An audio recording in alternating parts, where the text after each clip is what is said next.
Je me batte avec les chameaux.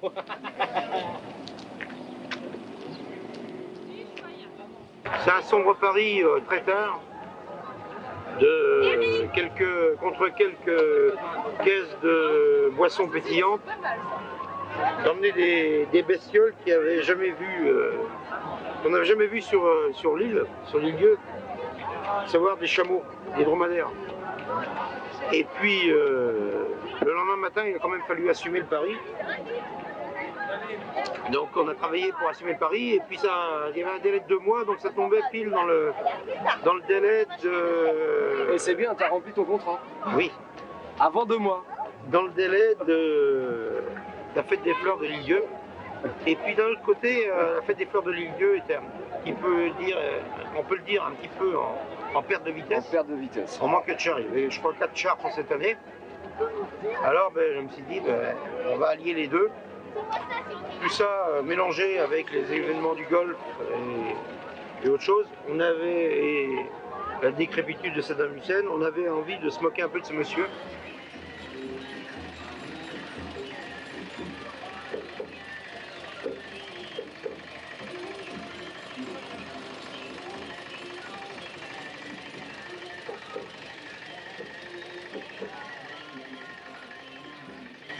J'avais gagné l'année d'avant la première course attelée du chameau qui était à Chaland avec des sulkys. Donc j'avais une piste pour retrouver des chameaux, via le Puy du Fou du reste. Et puis et en plus ça tombait à la première guerre du Golfe. Donc on s'est dit, bon, et puis troisième chose, la fête des fleurs était un peu en déperdition, il n'y avait plus que 2 ou 3 chars ou 4 chars. Cette année, ils avaient fait venir des groupes du continent, etc. Donc on s'est dit, c'est peut-être l'occasion de faire quelque chose. Puis j'ai les copains du continent qui sont des experts en la matière, comme Hubert Pacto, Jojo Simoneau, etc. qui ont acheté le matériel sur le continent. Puis on a tout monté en une nuit dans le hangar hélico. Les peintures, les chars, bien sûr.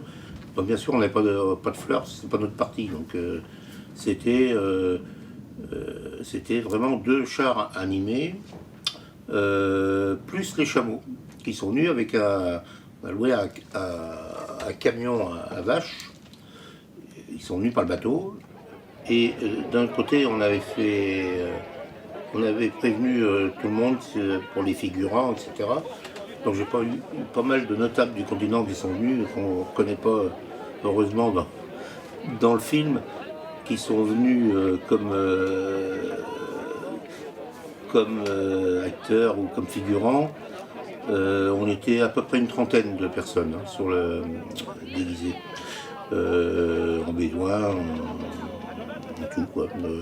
Si Patrick Rioux qui est, je crois, en conseiller soviétique dans le film. On a eu un petit problème à Saint-Sauveur. Il y a un chameau, il y en a un qui a trouvé intelligent de le faire rentrer dans le bistrot, mais on ne savait pas qu'un chameau, ça ne pouvait pas faire de marche arrière. Il peut que tourner. Donc avec le monde qu'il y avait dedans et tout, on a réussi à l'évacuer. Et c'était épique, ouais. Parce qu'il y avait une foule, et les chameaux ont bien réagi parce qu'ils n'ont pas paniqué. La panique était ailleurs. Donc, plus les chameaux, ils rentraient facilement dans les propriétés pour se nourrir, donc ils mangeaient. C'est chez Louis Auger, d'ailleurs c'est dans le film, il lui avait mangé toute la cour. À Cadouer, c'est pareil, les chameaux, dès qu'il y avait un arbre qui était un peu appétissant, ou un arbuste, ou des fleurs, ils ont tout chiqué sur le passage. Donc il y avait 2 chameaux qui étaient attelés avec des remorques, et tous les autres avaient été battés. Repose quelques instants, je crois. Il faudra lui demander. Et le dernier char, si tu voyais ce qu'il est beau. Vous savez pas, elles m'ont dit que c'était une surprise. Elles m'ont dit que c'était une surprise. Il a blessé plus sa barbe pour la même occasion. Oui, exprès. Ah, ça fait tout.